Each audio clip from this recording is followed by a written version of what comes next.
प्रिय छात्र, online class के लिए आपका फिर एक बार स्वागत करती हूँ। आज मैं 9वीं कक्षा के पूरक वाचन यानी पूरक वाचन में कल्पना चावला के बारे में कुछ जानकारी देना चाहती हूँ। यानी कल्पना चावला के बारे में हम पहले कुछ जानकारी समझ लेंगे। कल्पना चावला भारतीय मूल यानी मूल भारतीय है।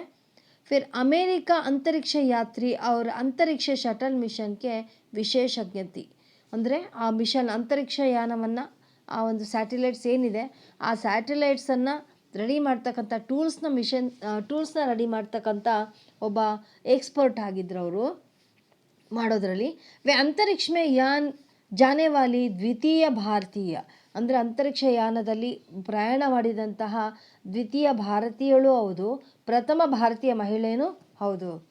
कल्पना कोलंबिया अंतरिक्ष यान आपदा का मतलब है एक्सीडेंट। वे मारे गए। 7 अंतरिक्ष यात्रियों में 10 सदस्यों में से एक थी। ಅಂದರೆ ಆ ಒಂದು 10 ಜನರಲ್ಲಿ ಈಕೆನೂ ಒಬ್ಬಳು ಆಗಿದ್ಲು। ಅಂದರೆ ಬಹಳ ಚಿಕ್ಕ ವಯಸ್ಸಲ್ಲಿ ಸಾಧನೆಯನ್ನು ಮಾಡಿ ತನ್ನ ಸಾವನ್ನು ಅಂದರೆ ಅವರು ಒಂದು ಇತಿಹಾಸದಲ್ಲೇ ಉಳಿಯುವಂಥ ಕೆಲಸವನ್ನು ಮಾಡಿ ಅಂತರಿಕ್ಷ ಯಾನವನ್ನು ಮಾಡ್ತಾ ತನ್ನ ಒಂದು ಕೆಲಸದಲ್ಲಿರುವಾಗಲೇ ಅವರು ತನ್ನ ಪ್ರಾಣವನ್ನು ಅರ್ಪಣೆ ಮಾಡ್ತಾರೆ। अब आएंगे पूरक वाचन यानी पूरक वाचन में या इस गद्यांश में चावला के बारे में कुछ जानकारी दिए हैं, इसके बारे में हम समझेंगे। भारत के जिन नारियों ने अपने बलबूते पर देश का मस्तक ऊंचा किया, उनमें एक और नाम जुड़ा गया है, कल्पना चावला। ಅಂದರೆ ತನ್ನ ಸ್ವಕೆಲಸದಿಂದ ಭಾರತಕ್ಕೆ ಜಿನ್ ನಾರಿಯೋನ್ನೇ ಯಾವ ನಾರಿಯರು ಅಂದರೆ ಮಹಿಳೆಯರು ದೇಶದ ಮಸ್ತಕ್ ಅಂದರೆ ದೇಶಕ್ಕೆ ಗೌರವ ತಂದುಕೊಟ್ಟು ದೇಶದ ಒಂದು ತಲೆ ಎತ್ತುವಂಥ ಕೆಲಸ ಮಾಡಿದ್ರು ಅಂಥವರಲ್ಲಿ ಕಲ್ಪನಾ ಚಾವ್ಲಾಳು ಸಹ ಒಬ್ಬರಾಗಿದ್ದರು। प्यार से उसे पूरा देश अंतरिक्ष परी कहता है। ಅವಳ ಪ್ರೀತಿಯಿಂದ ಇಡೀ ದೇಶ ಎಲ್ಲ ಅವಳನ್ನು अंतरिक्ष परी का मतलब है ದೇವತೆ, ಅಂತರಿಕ್ಷ ದೇವತೆ ಅಂತ ಆಕೆನ ಬಾಹ್ಯಾಕಾಶದ ದೇವತೆ ಅಂತ ಕರೀತಿದ್ರು।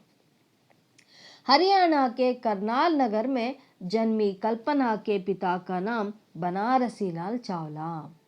ಅಂದರೆ ಹರಿಯಾಣದಲ್ಲಿ ಇವರ ಒಂದು ಜನ್ಮ ಆಗುತ್ತೆ। ಹರಿಯಾಣಕ್ಕೆ ಕರ್ನಾಲ್ ನಗರ್ ಮೇ ಅಂದರೆ ಹರಿಯಾಣದ ಕರ್ನಾಲ್ ನಗರದಲ್ಲಿ ಇವರ ಒಂದು ಜನ್ಮ ಆಗುತ್ತೆ। ತಂದೆ ಹೆಸರು ಬಂದು बनारसी लाल चावला। ये आप इस फैमिली के एक तस्वीर है, चित्र है, देख सकते हैं माता पिता चावला और उनके फैमिली।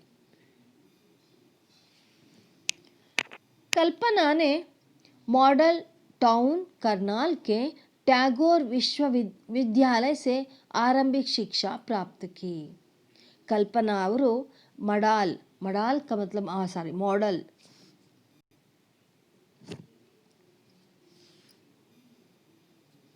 कल्पना ने मॉडल टाउन करनाल के टैगोर विद्यालय से ಆರಂಭಿಕ ಶಿಕ್ಷಾ ಬೇಸಿಕ್ ಅಂದರೆ ಆರಂಭದ ಒಂದು ಶಿಕ್ಷಣವನ್ನು ಪ್ರಾಥಮಿಕ ಶಿಕ್ಷಣವನ್ನು ಎಲ್ಲಿ ಪಡೆದ್ರು? मॉडल टाउन करनाल के टैगोर ವಿದ್ಯಾಲಯದಲ್ಲಿ ಸ್ಕೂಲಲ್ಲಿ ಇವರು ಪಡೆದರು।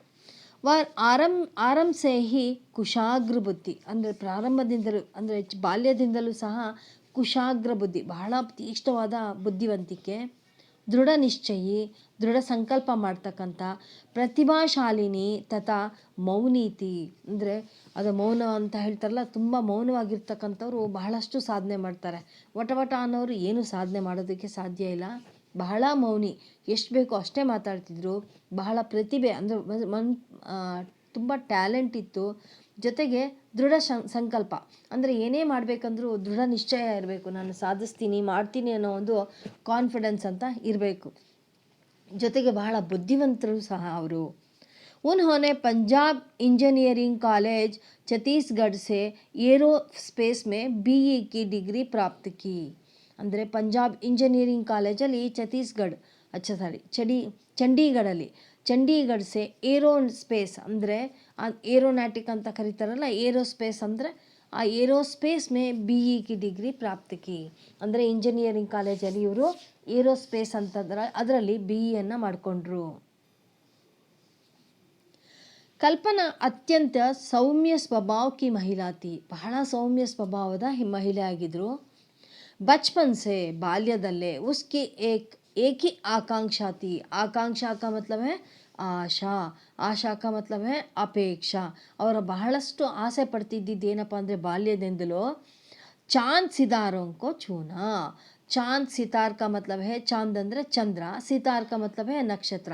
ಚಂದ್ರನನ್ನ ನಕ್ಷತ್ರನ ಮುಟ್ಟಬೇಕು ಅನ್ನೋದು ಆಕೆಗೆ ಚಿಕ್ಕ ಬಾಲ್ಯದಿಂದಲೇ ಆ ಆಸೆ ಇತ್ತು. ಮಹತ್ತರವಾದ ಆಸೆ ಇರೋದು ಹೆಚ್ಚಲ್ಲ, ಆಸೆಗೆ ಜೊತೆಗೆ ದೃಢ ಸಂಕಲ್ಪ ಇರಬೇಕು, ದೃಢ ಸಂಕಲ್ಪ ಜೊತೆಗೆ परिश्रमनू बेको.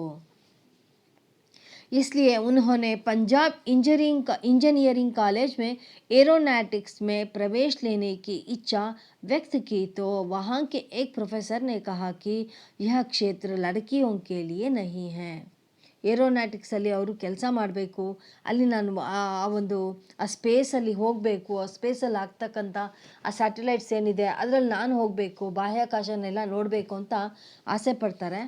ಆ ಉದ್ದೇಶದಿಂದಲೇ ಅವರು ಇಂಜಿನಿಯರಿಂಗ್ ಅಂದರೆ ಪಂಜಾಬ್ ಇಂಜಿನಿಯರಿಂಗ್ ಕಾಲೇಜ್ ಮೇ ಏರೋನಾಟಿಕ್ಸ್ಗೆ ಪ್ರವೇಶ ಲೇನೆಕೆ ಲಿಯೆ, ಎಂಟ್ರೆನ್ಸ್ ತೊಗೊಳಕ್ಕೆ ಅಂತ, ಅಡ್ಮಿಷನ್ ಆಗೋಕ್ಕೆ ಅಂತ ಹೋಗ್ತಾರೆ. ಅಲ್ಲಿ ಒಬ್ಬ ಪ್ರೊಫೆಸರ್ ಹೇಳ್ತಾರೆ, ಮಹಿಳೆಯರಿಗೆ ಈ ಒಂದು ಕ್ಷೇತ್ರ ಒಳ್ಳೆಯದಲ್ಲಮ್ಮ. ಏರೋನಾಟಿಕ್ಸ್ ಅಂದರೆ ಆ ಸ್ಪೇಸ್ಗೆ ಹೋಗ್ತಕ್ಕಂಥದ್ದಾಗಲಿ, ಅಲ್ಲಿ ರಿಸರ್ಚ್ ಮಾಡ್ತಕ್ಕಂಥದ್ದಾಗಲಿ, ಅಲ್ಲಿ ಒಂದು ವಿಷಯವನ್ನು ತಿಳ್ಕೊಳ್ಳೋದು ಕಷ್ಟ ಇದೆ, ಹೆಣ್ಮಕ್ಳಿಗೆ ಇದು ಕೆಲಸ ಅಲ್ಲ ಅಂತ ಹೇಳಿದ್ರು. परंतु अपनी दृढ़ इच्छा शक्ति का परिचय देते हुए उन्होंने यही ಕ್ಷೇತ್ರ ಚುನಾ. ಅಂದರೆ ತನ್ನನ್ನು ತಾನು ಉಳಿಸ್ಕೊಳ್ಳೋದಕ್ಕೆ ತನ್ನಲ್ಲಿರ್ತಕ್ಕಂಥ ಒಂದು ಬುದ್ಧಿವಂತಿಕೆಯಿಂದ, ತನ್ನಲ್ಲಿರ್ತಕ್ಕಂಥ ಒಂದು ಕುಶಾಗ್ರ ಬುದ್ಧಿಯಿಂದ ಅವರು ಅಲ್ಲೇ ಉಳ್ಕೊಳ್ಳೋದಕ್ಕೆ ಪ್ರಯತ್ನನೂ ಮಾಡಿದ್ರು. ಅವರ ಶಕ್ತಿ ಮತ್ತು ಆ ಒಂದು ಯುಕ್ತಿಯಿಂದ ಅವರಿಗೆ ಅಡ್ಮಿಷನ್ ಅಲ್ಲಿ ಸಿಕ್ತು. ಇಲ್ಲಿ ನೋಡ್ತಾ ಇರ್ಬೋದು, ये तो पंजाब के विश्वविद्यालय है, इंजीनियरिंग कॉलेज है ये तो, और इन्होंने बहुत ही यानी बचपन से ही उन्होंने चांद सितारों को चुना चाहते थे. उन्हीं की उद्देश्य से उन्होंने एरोनॉटिक्स में प्रवेश लिया. अमेरिका के टेक्सास विश्वविद्यालय से ಮಾಸ್ಟರ್ ಡಿಗ್ರಿ ಪ್ರಾಪ್ತ ಕಿ. ನೋಡಿ, ಯಾಕೆ ಸುಮ್ಮನೆ ಕೂತ್ಕೊಳ್ಳಿಲ್ಲ. ಅಮೇರಿಕಾದಲ್ಲಿ ಹೋಗೋದು ಅಂದರೆ ಬಹಳ ಕಷ್ಟ. ಅಮೇರಿಕಾಗೆ ಹೋಗಿ ಟೆಕ್ಸಾಸ್ ಅಂತಕ್ಕಂಥ ವಿಶ್ವವಿದ್ಯಾಲಯದಲ್ಲಿ, ಯೂನಿವರ್ಸಿಟಿಯಲ್ಲಿ ಮಾಸ್ಟರ್ ಡಿಗ್ರಿನೂ ತಗೊಳ್ತಾರೆ. सन 1988 1988 में उसकी नियुक्ति का मतलब है ನೇಮಕಾತಿ, एडमिशन अमेरिका के सर्वोच्च अंतरिक्ष अनुसंधान केंद्र नासा में हुई. ನಾಸಾದಲ್ಲಿ ಅಡ್ಮಿಷನ್ ಆಗೋದು ಅಂದ್ರೇನು, ಅಲ್ಲಿ ಸೀಟ್ ಸಿಗೋದು ಅಂದರೆ ಬಹಳ ಕಷ್ಟ. ತುಂಬ ಟ್ಯಾಲೆಂಟ್ ಇರಬೇಕು, ಧೈರ್ಯ ಇರಬೇಕು. ಆ ಸ್ಪೇಸ್ ಬಗ್ಗೆ ತಿಳ್ಕೊಳ್ತಕ್ಕಂಥ ಏಕೈಕ ಸಂಸ್ಥೆ ನಾಸಾ. ಆ ನಾಸಾದಲ್ಲಿ, ಅಮೇರಿಕಾದಲ್ಲಿರ್ತಕ್ಕಂಥ ನಾಸಾದಲ್ಲಿ ಇವರಿಗೆ ಅಡ್ಮಿಷನ್ ಸಿಕ್ತು. 1998ರಲ್ಲಿ ಅವರು ಸರ್ವೋಚ್ಚ ಅಂತರಿಕ್ಷ ಅನುಸಂಧಾನ್ ರಿಸರ್ಚ್ ಸೆಂಟರ್ ಅಂದರೆ ಸ್ಪೇಸ್ ರಿಸರ್ಚ್ ಸೆಂಟರ್ನ ಒಂದು ಸಂಸ್ಥೆಯಲ್ಲಿ ಅಥವಾ ಆ ವಿದ್ಯಾಲಯದಲ್ಲಿ ಅವರಿಗೆ ಅಡ್ಮಿಷನ್ ಸಿಕ್ತು. ಅಂದರೆ ನಿಯುಕ್ತಿ ಕಾ ಮತ್ಲಬ್ ಹೈ ನೇಮಕಾತಿ, ಅಡ್ಮಿಷನ್ ಸಿಕ್ತು. सन 1994 1994 में उसे अंतरिक्ष यात्रा के लिए चुना गया. ಅಂತರಿಕ್ಷ ಯಾತ್ರೆಗೆ ಅವರನ್ನು ಆಯ್ಕೆ ಮಾಡಿಕೊಂಡ್ರು. ಯಾಕೆಂದರೆ ಅವ್ರಿಗೆ ಅಷ್ಟು ಟ್ಯಾಲೆಂಟ್ ಇತ್ತು. ಟ್ಯಾಲೆಂಟ್ ಜೊತೆಗೆ ಅವರಿಗೆ ಮಹದಾಸೆ ಇತ್ತು, ಸ್ಪೇಸಲ್ಲಿ ನಾನು ಹಕ್ಕಿ ಥರ ಹಾರಬೇಕು ಮತ್ತು ಚಂದ್ರನನ್ನ ನಕ್ಷತ್ರ ಮುಟ್ಟಬೇಕು ಅಂತ. ಅವರ ಒಂದು ಆತ್ಮವಿಶ್ವಾಸ ಕಡೆಗೂ ಅವರಿಗೆ ಫಲ ಕೊಡ್ತು, ಅವರ ಕಷ್ಟಪಟ್ಟಿದ್ದಕ್ಕೆ. 1994 1994 में उसे अंतरिक्ष यान के लिए चुना गया.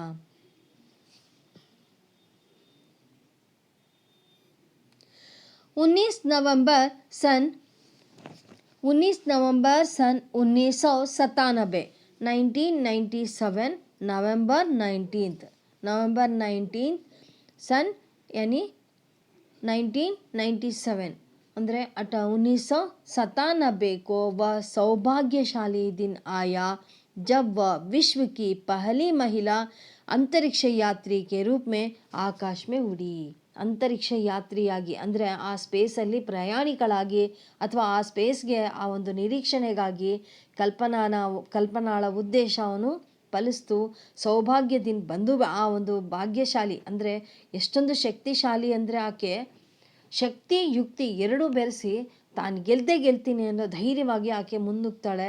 ಕಡೆಗೆ 1997ರಲ್ಲಿ ಆಕೆ ವಿಶ್ವದ ಮೊದಲನೇ ಭಾರತೀಯ ಮಹಿಳೆ, ಅಂದರೆ ಪಹಲಿ ಮಹಿಳಾ अंतरिक्ष यानी के रूप में आकाश में उड़ी, ಆಕಾಶದಲ್ಲಿ ಹಾರೇ ಬಿಟ್ರು. कल्पना के आकाश में तो सभी उड़ते हैं, किंतु कल्पना वास्तविक आकाश में उड़ी. ನೋಡಿ ಎಷ್ಟು ಚೆನ್ನಾಗಿದೆ. ಕಲ್ಪನಾ ಅಂದರೆ ಒಂದು ಕಲ್ಪನೆಯಲ್ಲಿ, ಅಂದರೆ ಒಂದು ಕನಸಲ್ಲಿ ಎಲ್ಲರೂ ಸಹ ಆಕಾಶವನ್ನು ಹಾರೋದು ಸಹಜ. ಆದರೆ ವಾಸ್ತವಿಕವಾಗಿ ನಿಜಾಂಶದಲ್ಲೂ ಸಹ ವಾಸ್ತವವಾಗಿ ಕಲ್ಪನಾಳು ಆಕಾಶದಲ್ಲಿ ಹಕ್ಕಿಯಂತೆ ಹಾರೇ ಬಿಟ್ರು. आगे चलकर कल्पना ने कोलंबिया अंतरिक्ष अभियान के 28वें सफ़र में मिशन विशेषज्ञ के रूप में कार्य संभाला. ಒಂದು ಬಾರಿ ಆಕಾಶದಲ್ಲಿ ಹಾರಾಡಿ ಬಂದಿದ್ದಾಯಿತು.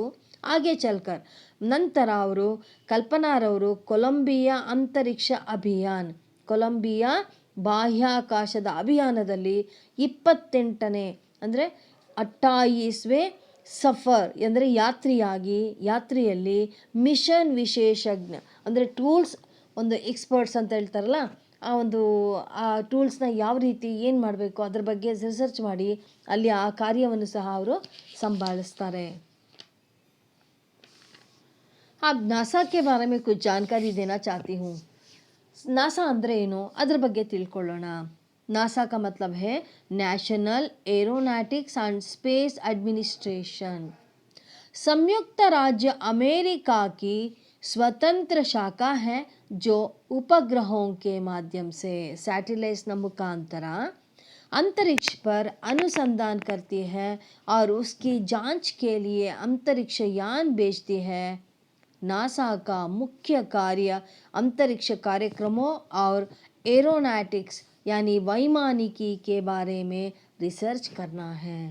ನಾಸಾನ ಮುಖ್ಯ ಉದ್ದೇಶ ಏನಪ್ಪ ಅಂದರೆ ಸಂಯುಕ್ತ ರಾಜ್ಯವಾದಂತಹ ಒಂದು ಅಮೇರಿಕಾದ ಸ್ವತಂತ್ರ ಶಾಖಾ ಹೈ, ಇದು ಒಂದು ಇಂಡಿಪೆಂಡೆಂಟ್ ಒಂದು ಸಂಸ್ಥೆ.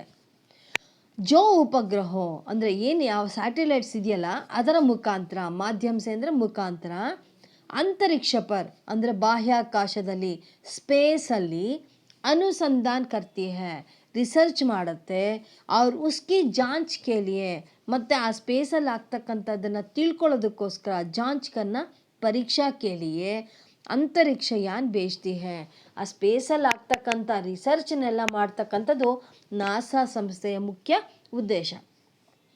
ನಾಸಾ ಕಾ ಮುಖ್ಯ ಕಾರ್ಯ ಅಂತರಿಕ್ಷ ಕಾರ್ಯಕ್ರಮ और ಏರೋನಾಟಿಕ್ಸ್ ಅಂದರೆ ಅಂತರಿಕ್ಷ ಕಾರ್ಯಕ್ರಮಗಳನ್ನು ಮತ್ತು ವೈಮಾನಿಕಿ ಅಲ್ಲಿನ ಹವಾಮಾನವನ್ನು ತಿಳ್ಕೊಳ್ತಕ್ಕಂಥ ರಿಸರ್ಚ್ ಮಾಡ್ತಕ್ಕಂಥ ಕೆಲಸ ಈ ಒಂದು ನಾಸಾ ಮಾಡುತ್ತೆ.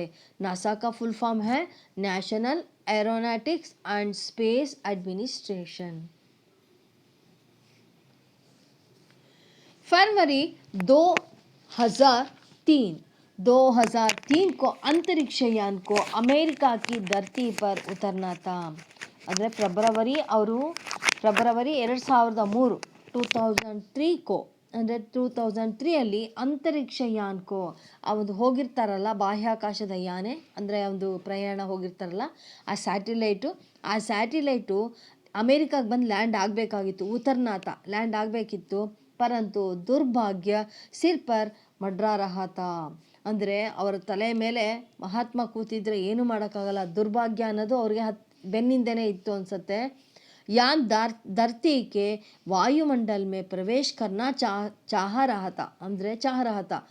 ಇನ್ನೇನು ವಾಯುಮಂಡಲದಿಂದ ಹೊರಗಡೆ ಬಂದು ಧರ್ತಿ ಮುಟ್ಟಬೇಕು, ಇನ್ನೇನು ಆ ಒಂದು ಸ್ಪೇಸ್ ಬಂದು ಆ ಸ್ಪೇಸಿಗೆ ಕಳಿಸಿರ್ತಕ್ಕಂಥ ಬಾಹ್ಯಾಕಾಶದ ನೌಕೆ ಏನಿದೆ ಸ್ಯಾಟಿಲೈಟ್ಸ್ ಅದು ಬಂದು ಇನ್ನೇನು ಲ್ಯಾಂಡ್ ಆಗಬೇಕು ಅಮೇರಿಕಾದ ಒಂದು ಇದಕ್ಕೆ, ಅಷ್ಟೊತ್ತಿಗೆ ಅಲ್ಲಿ ವಿಸ್ಫೋಟ್ ಯಾನಿ ಪ್ರವೇಶ करना चाह रहा था कि अंतरिक्ष यान में विस्फोट हो गया. ದೊಡ್ಡದೊಂದು ವಿಸ್ಫೋಟ ಆಗುತ್ತೆ. ವಿಸ್ಫೋಟ ಅಂದರೆ ಒಂದು ಆಕ್ಸಿಡೆಂಟ್, ಅಲ್ಲಿ ಸ್ಫೋಟ ಆಗಿಬಿಡುತ್ತೆ. ಇದರೊಳಗೆ ಅಂತರಿಕ್ಷ ಯಾನದಲ್ಲೇ ಸ್ಫೋಟ ಆಗುತ್ತೆ. उसमें सवार सभी यात्री काल के गाल में ಸಮ ಗಯೆ. ಆ ಒಂದು ಅಂತರಿಕ್ಷಯಾನ ನೌಕೆಯಲ್ಲಿ ಹೋಗಿರ್ತಕ್ಕಂಥ ಆ ಸ್ಪೇಸ್ನ ರಿಸರ್ಚ್ ಮಾಡೋಕ್ಕೆ ಹೋಗಿರ್ತಕ್ಕಂಥ ಅದು ಏನಿದೆ ಬಾಹ್ಯಾಕಾಶ, ಆ ನೌಕೆನೇ ಏನಾಗುತ್ತೆ, ಬ್ಲಾಸ್ಟ್ ಆಗುತ್ತೆ. ಅದರಲ್ಲಿರ್ತಕ್ಕಂಥ ಯಾತ್ರಿಗಳೆಲ್ಲರೂ ಸಹ ಕಾಲಚಕ್ರದಲ್ಲಿ ಮುಳುಗಿ ಹೋಗ್ತಾರೆ, ಎಲ್ಲರೂ ಸತ್ತು ಹೋಗ್ತಾರೆ. ಕಲ್ಪನಾ ಭಿ ಉನ್ಹಿ ಕೆ ಸಾಥ್ ಇತಿಹಾಸ್ ಬನ್ ಗಯಿ. ಕಲ್ಪನಾನು ಸಹ ಇತಿಹಾಸದಲ್ಲಿ ಸೇರ್ಕೊಂಡ್ಬಿಟ್ರು. ಅವರು ತಮ್ಮನ್ನೇನು ಹೇಳಿಲ್ಲ, ಹೋಗಿದ್ದಷ್ಟೇ, ಮತ್ತೆ ಆಕೆ ವಾಪಸ್ ಬರಲೇ ಇಲ್ಲ. ಸ್ಪೇಸಲ್ಲಿ ಏನು ನಡೀತು, ತಾನೇನು ರಿಸರ್ಚ್ ಮಾಡಿದ್ರು ಅದ್ರ ಬಗ್ಗೆ ತಿಳ್ಕೊಬೇಕು ಅಂತ ಎಲ್ಲರಿಗೂ ಕ್ಯೂರಿಯಾಸಿಟಿ ಇತ್ತು. ಆದರೆ ಹೋದವರು ಮತ್ತೆ ವಾಪಸ್ ಬರಲಿಲ್ಲ, ಸುಟ್ಟು ಬೂದಿಯಾಗೆ ನಮಗೆ ಸಿಕ್ಕಿದ್ರು. जो लोग ढोल नगाड़ों के साथ अपनी अंतरिक्ष परी के अनुभव सुनने के लिए व्यग्र थे, वे टगे से रह गए. ಎಷ್ಟು ದುಃಖ ಅಂತ ನೋಡಿ. ಇಲ್ಲಿ ಹೋಗಿರ್ತಕ್ಕಂಥವ್ರು ವಾಪಸ್ ಬಂದಾಗ, ಎಲ್ಲಾದರೂ ಒಂದು ಕಡೆ ಹೋಗಿ ಏನೋ ಸಾಧನೆ ಮಾಡಿ ಬಂದಾಗ ಆ ಸಾಧನೆ ಹೇಗಿತ್ತು, ಸಾಧನೆ ದಾನಿಯಲ್ಲಿ ಏನೆಲ್ಲ ನಡೀತು ಅಂತ ತಿಳ್ಕೊಬೇಕು ಅನ್ನೋ ಕ್ಯೂರಿಯಾಸಿಟಿ ಎಲ್ರಿಗೂ ಇರುತ್ತೆ. ಅದೇ ರೀತಿಯ ಪರಿಸ್ಥಿತಿ ಇವ್ರಿಗೂ ಸಹ. ಇಡೀ ವಿಶ್ವನೇ ಕಾಯ್ತಾ ಇತ್ತು ಮತ್ತೆ ವಾಪಸ್ ಬಂದು ಅವ್ರು ತಮ್ಮ ಅನುಭವನ ಹೇಳ್ತಾರೆ ಅಂತ. ಅದು ಡೋಲು ಮೇಳಗಳಿಂದ ಕಾಯ್ತಾ ಇದ್ರು. ಡೋಲು ಮೇಳ, ಅದರಲ್ಲಿ ಒಬ್ಬ ಇಂಡಿಯಾ ಫಸ್ಟ್ ಸತಿ ಪ್ರಥಮ ಭಾರತದ ಮಹಿಳೆ ಅಂತರಿಕ್ಷ ನೌಕೆಯಲ್ಲಿ ಪ್ರಯಾಣ ಮಾಡಿರೋದು, ಆ ಸ್ಪೇಸ್ ಬಗ್ಗೆ ತಿಳ್ಕೊಳ್ಳೋಕೆ ರಿಸರ್ಚ್ಗೆ ಹೋಗಿದ್ದಾರೆ ಅಂದರೆ ಹೆಮ್ಮೆ ತರೋವಂಥ ವಿಷಯ. ಇಡೀ ದೇಶನೇ ಅವಳಿಗಾಗಿ ಒಂದು ಬಾಜಾ ಭಜಂತ್ರಿಗಳನ್ನ ಹಿಡಿದು ಕಾಯ್ತಾ ಇದ್ರು. ಆದರೆ ಅವಳ ಅನುಭವವನ್ನು ತಿಳ್ಕೊಳ್ಳೋಕ್ಕೆ ಎಲ್ರಿಗೂ ಸಹ ವ್ಯಗ್ರ ಕಾ ಮತ್ಲಬ್ ಹೇ ಬಹುತ್ ಹಿ ಉತ್ಸುಕತೆ, ಬಹಳ ಅದರ ತಿಳ್ಕೊಬೇಕು ಅನ್ನೋ, ಕೇಳಬೇಕು ಅನ್ನೋ ಬಹಳಷ್ಟು ಉತ್ಸಾಹ ಇತ್ತು. वे टगे से रह गए. उसका समाचार, ये दुर्घटना का समाचार सुनकर वे सब लोग टगे से रह गए. ಅಂದರೆ ಎಲ್ಲ ಒಂಥರ ಸ್ತಬ್ಧರಾಗ್ಬಿಡ್ತಾರೆ. ಬಸ್ ಹಮಾರೆ ಪಾಸ್ ಆನ್ಸೂ ಕೆ ಸಿವಾಯ್ ಕುಚ್ ನ ತಾ. ಅಂದರೆ ನಮ್ಮಲ್ಲಿ ಏನೂ ಇಲ್ಲ, ಆಕೆ ಬಗ್ಗೆ ಏನೂ ಹೇಳೋಕ್ಕಾಗ್ತಿಲ್ಲ, ಏನು ಅನುಭವ ಹೇಳೋಕ್ಕಾಗ್ತಿಲ್ಲ, ಜೀವಂತವಾಗಿ ಸಿಗಲಿಲ್ಲ, ಎಲ್ಲವೂ ಸಹ ಕನಸಾಗಿ ಉಳಿದ್ಬಿಟ್ರು. ಆ ಕಲ್ಪನಾ ಚಾವ್ಲಾ ಕನಸಾಗೆ ಉಳ್ಕೊಂಡ್ಬಿಟ್ರು. ಅವ್ರ ಬಗ್ಗೆ ಬರೀ ಕಣ್ಣೀರು ಬಿಟ್ಟರೆ ಮತ್ತೇನೂ ನಮಗೆ ಸಿಗಲಿಲ್ಲ. ಪರಂತು ಏ ಆನ್ಸು ಗೌರವಕ್ಕೆ ಆನ್ಸುತ್ತೆ. ಆದರೆ ಈ ಕಣ್ಣೀರು ಗೌರವದ ಕಣ್ಣೀರಾಗಿತ್ತು. ಶ್ರದ್ಧಾಕ್ಕೆ ಆನ್ಸುತ್ತೆ, ಶ್ರದ್ಧೆಯ ಕಣ್ಣೀರಾಗಿತ್ತು. ಕಲ್ಪನಾ ಚಾವ್ಲಾ ಮರ್ಕರ್ ಬಿ ಅಮರ್ ಹೋಗಯಿ. ಸತ್ತು ಸಹ ಆಕೆ ನಮ್ಮಲ್ಲಿ ಒಬ್ಳಾಗಿ ಉಳಿದಿದ್ದಾಳೆ. ಈಗಲೂ ಸಹ ಉನ್ಕಾ ನಾಮ್ ಸಬ್ ಕೆ ಲಿಯೆ ಪ್ರೇರಣಾ ಕಾ ಸ್ರೋತ್ ಬನ್ನ रहेगा. ಅವರ ಒಂದು ಪ್ರೇರಣೆ ಎಲ್ಲರಿಗೂ ಗೊತ್ತಾ, ಆ ಇನ್ಸ್ಪಿರೇಷನ್ನು ಪ್ರತಿಯೊಬ್ಬರಿಗೂ ಸಹ ದಾರಿದೀಪವಾಗಿ ಕಾಡ್ತಾ ಇದೆ. ಒಬ್ಬ ಮಹಿಳೆ ಯಾವುದರಲ್ಲೂ ಹಿಂದಿಲ್ಲ, ಎಲ್ಲವನ್ನು ಸಾಧಿಸಬಲ್ಲು ಅಂತ ತೋರಿಸಿದಂತಹ ಮಹಿಳೆ. ಜೊತೆಗೆ ಇವರ ಹೆಸರಲ್ಲಿ ಸಾಕಷ್ಟು ವಿದ್ಯಾಸಂಸ್ಥೆಗಳಿವೆ. ಒಂದು ಅಂತರಿಕ್ಷ ಯಾನಕ್ಕೆ ಅಂದರೆ ಬಾಹ್ಯಾಕಾಶದ ನೌಕೆಗೆ ಈಕೆ ಹೆಸರನ್ನು ಇಟ್ಟಿದ್ದಾರೆ. ಪ್ರತಿಯೊಂದು ಸಹ ಅಮೇರಿಕಾದಲ್ಲಿ ಇವಳ ಹೆಸರು ಅಚ್ಚಳಿದೆ ಉಳಿದಿದೆ. ನಮ್ಮ ಭಾರತ ದೇಶದಲ್ಲೂ ಸಹ ಕಲ್ಪನಾ ಚಾವ್ಲಾ ಅವರ ಬಗ್ಗೆ ಒಂದು ಹೆಚ್ಚಿನ ಗೌರವದ ಒಂದು ಸ್ಥಾನವನ್ನು ಕೊಟ್ಟಿದ್ದಾರೆ. ಸೊ ಅಂತಹ ಒಂದು ಮಹಿಳೆಯ ಬಗ್ಗೆ ತಿಳ್ಕೊಳ್ಬೇಕು ಅಂದರೆ ನಾವು ಪುಣ್ಯ ಮಾಡಿರಬೇಕು. ಖಂಡಿತ ನಾವು ಸ್ಪೇಸಿಗೆ ಹೋಗ್ತೀವೋ ಹೋಗಲ್ವೋ ಗೊತ್ತಿಲ್ಲ. ಅಂತಹ ಸ್ಪೇಸಿಗೆ ಅಂದರೆ ಇಡೀ ರಾಷ್ಟ್ರವನ್ನೇ, ಇಡೀ ದೇಶ, ಇಡೀ ಒಂದು ರಾಷ್ಟ್ರನೇ ಹೊಗಳೋ ಅಂಥ ಕೆಲಸ ಮಾಡಿರ್ತಕ್ಕಂಥ ಆಕೆಗೆ ನಾವು ಖಂಡಿತ ಒಂದು ನಮನವನ್ನು ಸಲ್ಲಿಸಬೇಕು. ಅವಳ ದಾರಿಯಲ್ಲಿ ನಾವು ನಡಿಬೇಕು ಅಂತ ಹೇಳ್ತಾ ಈ ಒಂದು ಗದ್ಯಭಾಗವನ್ನು ಮುಗಿಸ್ತಾ ಇದ್ದೀನಿ ಮಕ್ಕಳೇ. ನೋಡ್ಬೋದಲ್ಲ, ಈ ಚಿತ್ರದಲ್ಲಿ ನೀವು ನೋಡ್ಬೋದು ಹೇಗೆ ಸ್ಫೋಟಗೊಳ್ತು ಅಂತ. ಆಕೆ ಅಜರಾಮರವಾಗಿ ನಮ್ಮಲ್ಲಿ ಉಳಿದಿದ್ದಾರೆ. ಈಗಲೂ ಸಹ ಏರೋನಾಟಿಕ್ ಒಂದು ಸಂಸ್ಥೆಗೆ ನಾಸಾಗೆ ಹೋದರೆ ಆಕೆಯ ಒಂದು ನೌಕೆಯನ್ನೇ ಆಕೆಗೆ ಹೆಸರಲ್ಲಿ ಇಟ್ಟಿದ್ದಾರೆ. ಮತ್ತು ಆಕೆಯ ಒಂದು ಫೋಟೋ ನೋಡ್ಬೋದು, ಆಕೆಯ ಒಂದು ಸ್ಮಾರಕಗಳು ನೋಡ್ಬೋದು. ಆಕೆನ ಬಹಳಷ್ಟು ಉತ್ತುಂಗದಲ್ಲಿ ಇಟ್ಟಿದ್ದಾರೆ. ನಮ್ಮ ಇಡೀ ದೇಶದ ಒಂದು ಹೆಸರನ್ನು ಉತ್ತುಂಗಕ್ಕೆ ಏರಿಸಿದಂಥ ಮಹಿಳೆ ಅಂತ ಹೇಳೋದ್ರಲ್ಲಿ ತಪ್ಪಾಗಲ್ಲ. धन्यवाद छात्रों. मैं समझती हूँ आप कल्पना चावला के बारे में बस समझना ही नहीं, उन्हीं की रास्ते में चलने का प्रयत्न करना चाहिए. धन्यवाद छात्रों.